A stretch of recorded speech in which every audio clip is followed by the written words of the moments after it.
Welcome once again to Spotlight on the Arts. Today, this is Spotlight on the Arts special, as I have a special guest that I'm honored to interview today and share her world of art and what makes up that world with you. It's August 1st, 2018, in the summertime, a nice cool day in the city of Jefferson City, Missouri. That's the capital city of Missouri, if you're not up to date on that. Today we do bring a Spotlight on the Arts special, as I said before, and Mrs. Gabrielle Wittenberger of Jefferson City, Missouri, is the technical manager of the Etta and Joseph Miller Performing Arts Center of Jefferson City, Missouri. I'm sure many of you have driven by down Highway 50 and see that magnificent building. Well, Miss Wittenberger is going to give us the scoop on how that all came about. She will enlighten us also on the history and the current 2018 happenings that are scheduled for the Miller Performing Arts Center of the Jefferson City Public Schools. So join me, please, as I welcome Mrs. Wittenberger. Welcome to Spotlight on the Arts. I'm truly excited to have you under the spotlight here and representing Miller Performing Arts Center today, and plus your own world of art. People would like to know how this all... Thank you for having me. I'm excited to be here. Super, thank you. Well, if Gabrielle, if I may, please tell us a little bit about you and those highlights that bring your life to this point. I am a mom and a wife and a former teacher and a theater lover. I've been involved in theater my whole life since I was a very little girl. My mom was involved in theater, and I caught the bug very early on in elementary school, and it led me to this job, which I'm super excited to have and be a part of for the district. Excellent. And once again, I spoke of the professional ladies of our community in mid-Missouri, throughout the world, in fact. I have another chance to turn the cameras on in front of another professional lady that we're learning throughout the years now that women have had such an impact, not only as running a family, but when they can step out of the family into the community. You're just really now seeing a lot of people blossom, a lot of women blossoming, and Miss Gabrielle Wittenberger is one of those that really well represents herself and the women of our day here on JCTV. I'm so honored to have Gabrielle. And now you have family. Would you like to say? I do. I have two girls, Natalie and Hope. Natalie is a college student, and Hope will be a senior this year at JC. And my husband, Mark, and I love my family so much. They're the rock that keeps me grounded and solid. Oh, great. Oh, super. Well, can you share with us then, Gabrielle, your path to becoming the technical events, as I call technical manager at the Miller Performing Arts Center? Your experience, schooling degrees, what have you? Well, I have an education degree. I originally started school for theater and decided to take a different route and went into education, and I taught for several years and wound up in the Jeff City district at the Southwest Early Childhood Center as a paraprofessional there, and moved from there to Cedar Hill Elementary as the secretary, which was not at all what I taught. I taught history in high school. Life takes you different places. Stepping stone. And but my theater background, I've been involved with a little theater here in town for 20 years, and have directed and acted in many shows for them, and acted at Scene One Theater here in town. And I think that background, and also being really good friends with Gabrielle Wittenberger, whenever the Miller Center was, that was her baby, her remodeling, all of that. Being friends with her, learning from her, and then learning from Rusty Warning, who is the second manager of the Miller Center, learning from them and that technical side of it, and how to run that facility at its best. So I learned from them a lot. And so I was the secretary at Cedar Hill, and the job came open, the position came open, and immediately I was like, this is my chance, this is my time, I know this is where I'm supposed to be, and everything worked out in my favor, thank goodness. Yes, it sounds like they just put the finishing touches on a mold that was in development. I hope so. I've heard so many good things about the Performing Arts Center, the job you're doing there, so I'm really excited to be able to talk with you today in that respect. Well, now, Gabrielle, I use that Gabrielle, I have to apologize. I'm just so much into that Italian reflection, but it's Gabrielle. So I'll apologize. You can call me Gabe.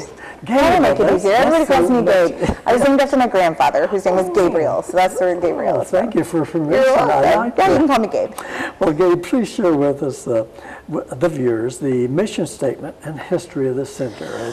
Well, the mission statement really of the Miller Performing Arts Center is to ensure that we have an environment for students in the Jeff City Public School District, and Halia students, use our facility, and the interparish students, elementary students, use our facility, and to have a place where we have a safe space to provide them the ability to showcase their arts, showcase and have a development for an artistic awareness, basically is what we're doing. And also, a family-friendly environment. We we want to include everybody in the community. It's really Amy Berenson with the district, and I really have been pushing that. This is the gem of our district. I mean, this is not every school district has a performing arts center like this, and we really want the entire community in Jefferson City to enjoy it. Well, excellent. You're really filling us in. Now,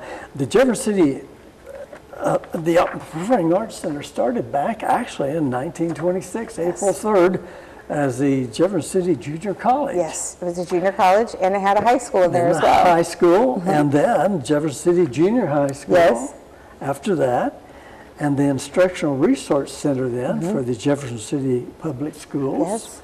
And my notes show that they renovated finally the Miller Performing Arts Center, opening October 5th of 2005, a renovation costing $4.5 million, and raised through private donations. Yes. So you can see that how people in the city and the surrounding areas do get behind some of the projects that are beneficial naturally, not only to the community, but our youth of today. It was structured to represent, I guess, number one, education, art programs, and exhibits, because they exhibit different things, scheduled, and I guess we put all the rest under other events. Well, for example, like school plays and rock concerts even, and plus, I understand that there was a president even paid a visit and spoke from that platform. President Bush. President Bush. So you can see that there's such a variety that it's just not a performing arts center for a rock band, but it goes clear back to our little ones and builds on up to the president and might be joining you on that same platform. Well, Gabe, we must take a break, so please make yourself comfortable while we look at these special messages. We'll be right back more with more, should I say, with Gabrielle Wittenberger. Thank you. Stay with us.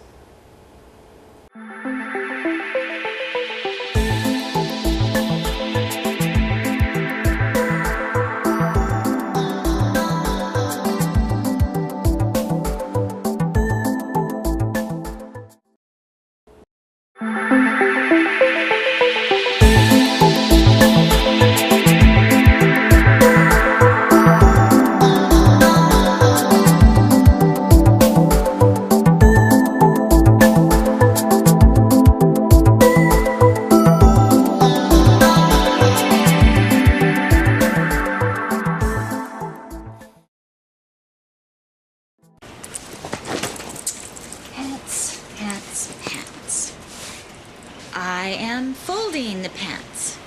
The pants are long. Do they go on my head? Do they? Do the pants go on my head?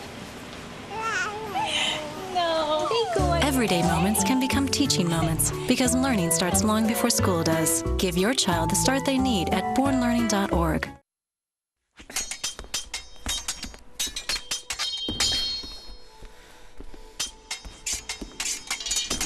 I wasn't always this good.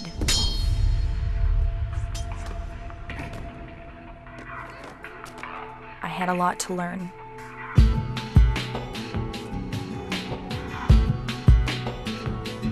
I had to practice. And practice. And practice.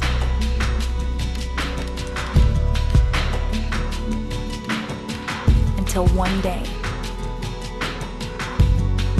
my dream came true. Sure, it wasn't easy, but it was worth it.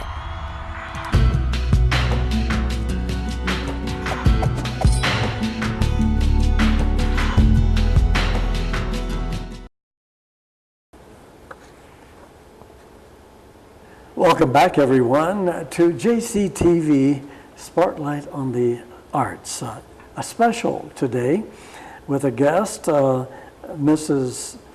Gabrielle Wittenberger of the Miller Performing Arts Center here in Jefferson City, Missouri. Ms. Wittenberg is here today to give us an overview of the center and what it offers to the citizens of mid-Missouri and more. Well, Gabe, if I may again, you have shared so much before the break. Can you share with us now some of those special events and programs currently being scheduled by the Miller Performing Arts Absolutely, Center? Absolutely. Let's first talk about the Railton Art Gallery. Yes. This has been kind of dark lately. We've not had, we're trying to rebuild and get some more artists in. There. Right now, currently we have the JC Public School staff and faculty art show up. Oh, wow. So we have several staff members, faculty members that have painted and drawn and sculpted, and we've got some beautiful stuff in the gallery right now. And our gallery hours are Monday, Wednesday, and Friday from noon to 4 right now. And that'll be up the whole month of August. But then looking forward, yes. We're hoping to be involved with the Capitol Arts, the art crawl, that's in October. Yes, we want to get back on that schedule. We're bringing in a national artist from Louisiana. Her name is Marian Martinez. Oh, wow. And she did some paintings for the Louisiana Conservation Department and did a whole show for that went across the nation. It toured across the nation. So we're getting her in. I have a little bit of insight with that. She's my aunt. Oh. So we're going to bring her in for a showing. I'm hoping to get some alumni maybe to come in and do some stuff that are out and about in the world and sharing their art. I'm hoping to invite them back in to showcase what they've been doing. And then also we have student art shows from JC. Helias students come in and bring some items in March. So we're just trying to get the art gallery up and running so that it's available for people to come and see all the time. And you have a website that people can tune into. Yes, themillercenter.org. will take you straight to our website, and in it you can see technical specifications of the theater and things in order to put a show up in the Railton Gallery and how to get a hold of us. Well, knowing that that's open now to being scheduled, it seems like you had a couple of years where you was replanning or getting an idea of where to go with the program. Exactly. Now there will be expanding more into the art world, it sounds like. That can be, it sounds like, from the brush or from the sculptures or what have you. So that's great to hear. Yes. And with so many guests that have been on the program, we'll be possibly getting a hold of you. I hope you will get a hold of Ms. Wittenberger and schedule your art for an exhibition there. That would be fantastic. And tell them that Rick Jey sent you. Well, now, you know, we talk about Jefferson City Public Schools, the backing through this organization. And Pablo Picasso, they used that, a statement from him, if I may quote, "Every child is an artist. The problem is how to remain an artist once we grow up." And I think that has a lot of truth.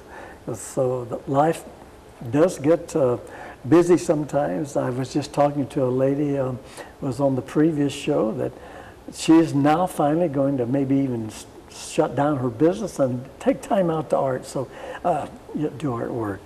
So that's great. Now, so your scheduled art exhibits you've covered, and would you like to say, you have a young lady that works for you. I believe her name is Susan Bass, the secretary. Sue Bass. She's fantastic. She's fantastic. She takes your calls and is just really handles it professionally. So don't be afraid to call. Yeah. Now, that number I have is 573-632-3444. Yes, sir, that's it.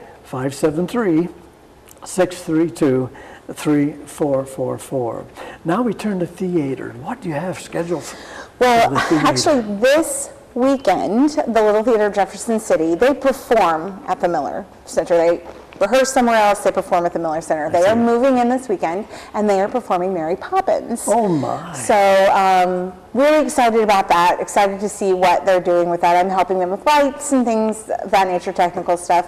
Really excited to have that in. They open on the 9th, so it'll be the 9th, 10th, and 11th of August, and people can buy tickets, and all next week in the evening they'll have a ticket box office open and available for folks to come by and get tickets. It's going to be really great. And it's Mary Poppins. Everybody loves Mary Poppins. Oh, sure. And then looking forward past then in September, we have a few things coming in.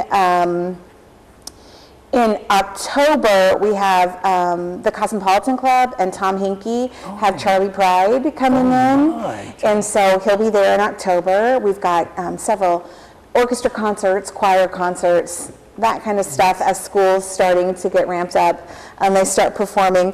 We've got in November, Jefferson City High School's drama department and vocal music department will present Grease this year, is their musical. Talk about a musical. I know, I'm excited for that one too. I love when the students get to come in and I get to help them learn about, you know, all the technical stuff that I love. Yes, I love just interacting with them. I miss that a lot, not being in the classroom anymore. But so that's our fall, and then in December we have lots of concerts. Cantorum is in, and we have lots of school concerts, and our elementary, some of our elementaries get to come in and use the facility, and really exciting stuff this first semester of school. So from supercalifragilisticexpialidocious to Charlie Pride and on down to the schools, Highlights and surrounding schools. That sounds like they have a great program for the theater portion. Now the auditorium, if you're wondering, will they hold your band, what have you, the auditorium, how would you describe that? I think our facility is beautiful. Yes. One of my favorite things that I get to see is when, especially elementary students that have never been to theater before, walk in and they just are, so we have about 890 seats, 895-ish, depending on the show and what's seats are being used for. So we have lots of seating. We have a full stage, full lights, and top-notch sound and lighting. And an orchestra pit. And we have an orchestra pit, a 9-foot deep orchestra pit that we can cover up when we don't need to use it. Like Mary Poppins isn't using an orchestra this time, so they'll get to use that extra stage space. But when we do have live orchestra, like in December, Dancers Alley will present Nutcracker, and we will have the symphony come in and play for them, and it's beautiful. They did it for the first time last year with the symphony, and it was great. I'm going to start scheduling, and you'll probably see me become a regular, because I've been around the music plays in grade school, singing in high school and junior high. So I missed that part also. I love radio and TV and doing commercials and movies, what have you, but I still enjoy a good presentation also. Now, you're a proscenium? The proscenium. Proscenium, pardon me, that's 30 foot? It's 30 foot wide. And 18? And about 18 feet tall. So it'll handle? It handles quite a bit. Sometimes I wish we had a wider stage. It might even handle Tinkerbell on the wire. So our TLT is going to fly Mary Poppins that's in the show, so that'll be special to see. So you've got to put these dates on the calendar. We don't have time to cover all the dates once again, but get to the, if you can, to the website and see what's going on. And I'll see you there, I hope. Now, tours, you also have scheduled tours for schools, for people. Absolutely. What does it take? How many does it take to make up a tour? It could just be one person. Earlier last year, after I started, we had the theater director from University of Missouri in Rolla. She happened to be in town, and so we gave her a tour of the facility. And we have lots of classes that attended the junior high or attended, sometime in the past that like to get back together and come through and to see what's changed in the building. Because it's not only the Miller Performing Arts Center side, but we also have the JCAC, the Academic Center, in the building as well, using the first and third floor. So we like to see how they're doing and just, see the building and how it's changed. And that's open every day. We can, call us and we'll set up a time that you can come in and visit. Oh, super. That sounds exciting, as you can tell by my demeanor. Well, spotlight on the arts attempts to inspire our viewers in their own quest. So do you have a few words that maybe could inspire or might inspire someone based on your own professional experience and moving on up the ladder as a professional in the educational field of work? Do you have any words of inspiration? I know it wasn't easy climbing the ladder, but I guess you had to hold on to something. Yeah, I did. And this is not any place that I really ever thought I'd end up as the manager of the Miller Center, but it's a perfect fit. It combines all the things I love about theater and still being able to support and work with the school district that I love so much. Both of my kids have gone through the district, and it's just been great for our family. And so I just want everyone to embrace the arts and to be a part of it. However you feel like you can be a part of the arts, whether that's working with a community theater, and we have so many theaters here in town, the Little Theater of Jefferson City, Scene One, Capital City Productions, Stained Glass Theater, so many theaters in town that you can get involved with. If you want to showcase your art, there are so many places in town now that you can showcase your art. But just to find that, not to be afraid to explore your creative side. And I guess if they need, I got so inspired, I get tongue-tied here on the show. Your inspiration, your excitement builds. I can see that you just love the job. I do love it. And so that's a phone call and some direction, I'm sure you'd be available. And exactly. I still have my hands in many things here in town, and I know lots of people. And so if you call and you're interested in getting involved with something, we are a resource that can educate you on where you can get involved and how you can get involved in the city. I guess that's the key thing I was looking for. They are also a resource that we just learned. They are a resource and willing to give that information out. Absolutely. So don't be afraid to make that call. Now, would you like to once again share that website address? It is the phone number? themillercenter.org. You can also find us on the JCPS main website. And our phone number is 573-632-3444. And you can talk to Sue Bass, who's my secretary, and is fantastic, and is on vacation, and I'm lost without her. Or you can ask to speak to me. Well, it's been quite an inspiration, Gabe, or Miss Gabrielle Wittenberger. I wish you many more years at the center and guiding people. It has been really inspiring to visit with you, as I indicated. So on behalf of the Spotlight on the Arts and JCTV, thank you so much for being here. Do you have any closing words? No, I just want to say thank you, and thank you for supporting arts in Jefferson City. Okay, thank you so much. Well, my next guest on Mid-Missouri Art News is Kathleen Stroop of Jefferson City, Missouri. Kathleen comes to us also with many years of experience as an art instructor within the school district, and she'll be a featured artist on the JCAC website beginning September 1st. Kathleen will be giving us again more of an update on the Jefferson City Art Club at that time. That program is scheduled for taping on September 19th. So my thanks again goes out to Jefferson City TV, JCTV, producer Gloria Enlow. We have Jay in the booth and Mark on camera today. I want to thank you both for being here and giving your time for us here at JCTV. And thank you for, I thank you everyone for viewing here. So look for more Spotlight on the Arts and right here at JCTV and on YouTube. So Rick Jey saying, see you next time.